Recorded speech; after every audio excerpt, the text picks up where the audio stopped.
அஷ்டலட்சுமியின் பரிபூர்ண அனுகிரக ஆசீர்வாதத்துடன் நோய் நொடி இல்லாமல் வாழ பிரார்த்தனை செய்து ஆசீர்வாதம். 14 லட்சுமிகளின் பெருமைகள். ஸ்ரீ காமேஸ்வரி ராஜலட்சுமி மேலும் 17 லட்சுமிகளாக உருவெடுத்து நம்ம வாழ்க்கை சிறக்க 16 வகை பாக்கியங்களை கொடுத்து வருகிறாள். அந்த 16 லட்சுமிகளை பற்றி பார்ப்போம். சௌந்தரிய லட்சுமி. நாம் யாரையாவது பார்க்க போனால் முதலில் நம் முகத்தை தான் பார்ப்பார்கள். முக வசீகரம் இருந்தால்தான் அவர்கள் நம்மை வரவேற்பார்கள்.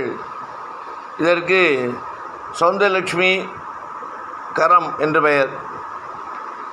இந்த பாக்கியம் நமக்கு எப்போது இருக்க வேண்டும்? இதற்காக முதல் லட்சுமியான பாக்கியலட்சுமியை பூஜை செய்ய வேண்டும். சௌபாகியலட்சுமி.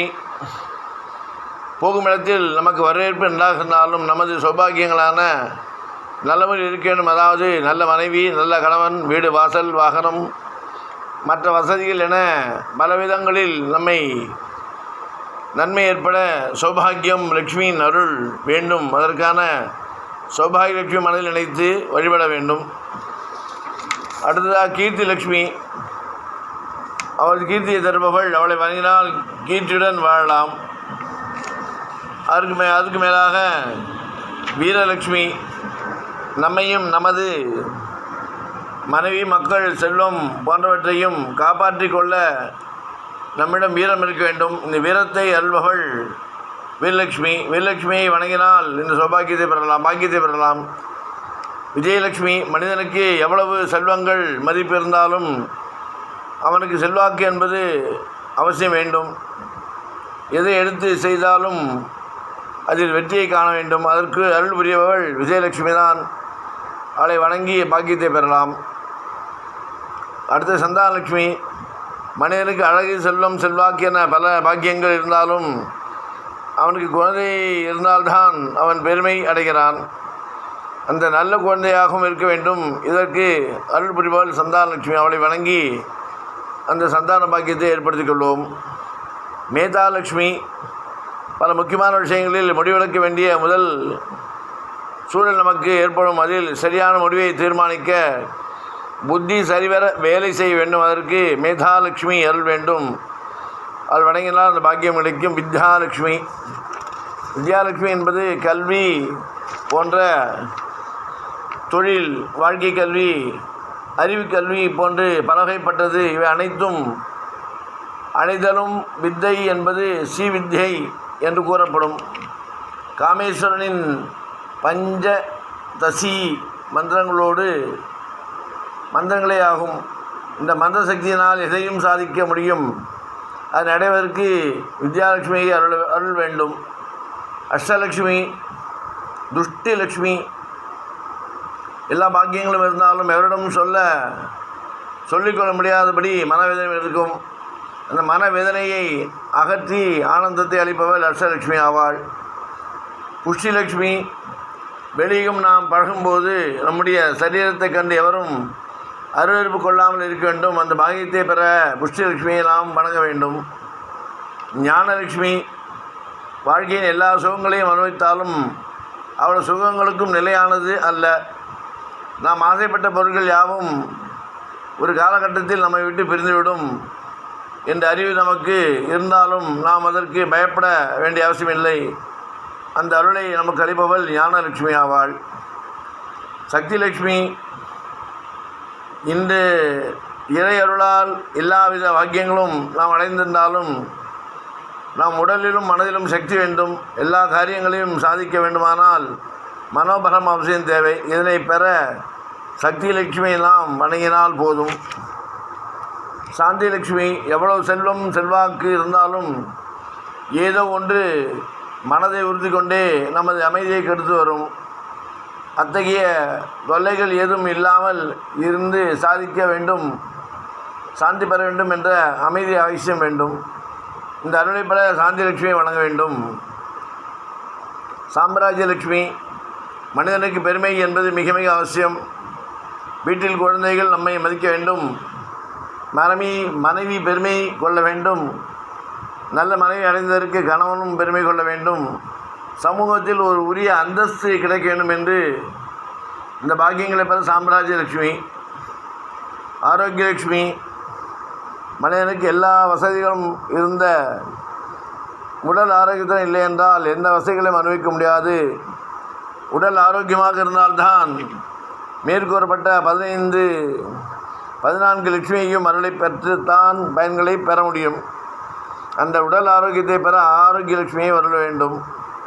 காமேஸ்வரி என்ற ஆதிலட்சுமி, மகாலட்சுமி பார்க்கலிருந்து தோன்றியது அமாவாசை தினத்தில்தான். அமாவாசை தினத்தன்று ஆதிலட்சுமிக்கு பூஜை செய்வது மிக மிக சிறப்பு.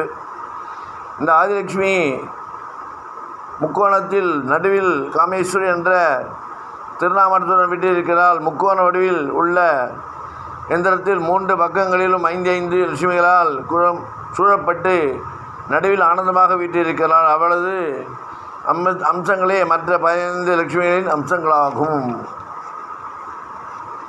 இதை நாம் புரிந்து கொண்டு நாம் பிரார்த்தனை செய்வோம், பிரார்த்திப்போம், நல்ல பலன்களை பெற்று கொடுத்த வாழ்க்கையை அனுபவித்து வாழ்வோம் என்று கூறிக்கொள்ள கடமைப்பட்டுள்ளோம். அதற்கு மேலாக பகவத்கீதையிலிருந்து நாம் கற்றுக்கொள்ள வேண்டிய 8 பாடங்கள். எதுவும் நிரந்தரமில்லை. இந்த பிரபஞ்சத்தில் எதுவும் நிரந்தரமில்லை. அதுபோலவே உங்கள் உடலும்.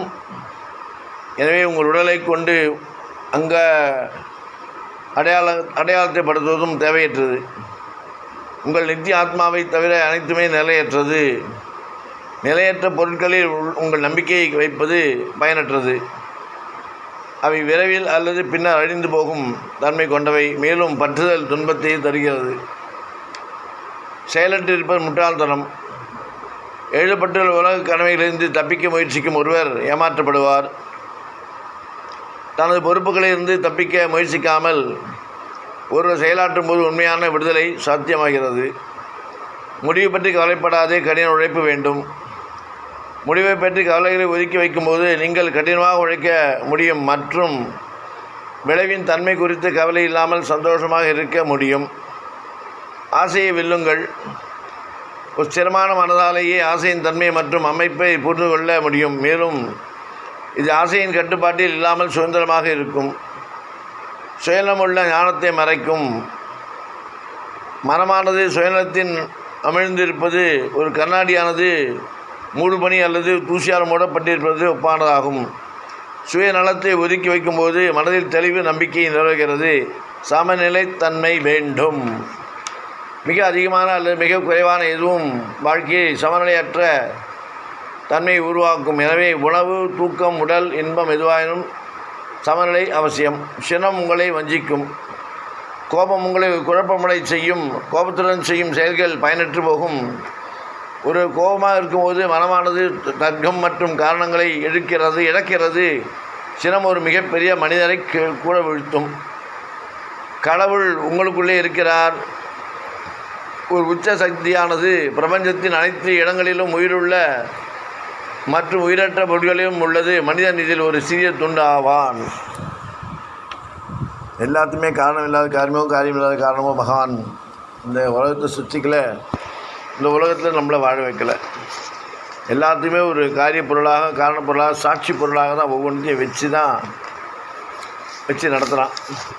இதை நம்ம புரிஞ்சுட்டோம்னா வாழ்க்கை என்பது எவ்வளவு, நான் வாழ வேண்டியது எப்படியெல்லாம் வாழணும், எப்படியெல்லாம் வாழக்கூடாது என்ற எண்ணத்துடன் மன நிறைவுடன் நாம் வாழ வேண்டும். இதை உணர்த்துவதற்காக நிறைவினால் சொல்லப்பட்ட சில கருத்துக்கள் கூறப்பட்டு அதன் மூலம் நம்மளுடைய வாழ்க்கை தரத்தை உயர்த்தி கொண்டு நாம் மன நிறைவோடு வாழ வேண்டும் என்று கூறிக்கொண்டு மகாலட்சுமியை பணிந்து அனைவருக்கும் ஆசீர்வாதம். ராமானின் திவ்ய திருவடிகளே சரணம்.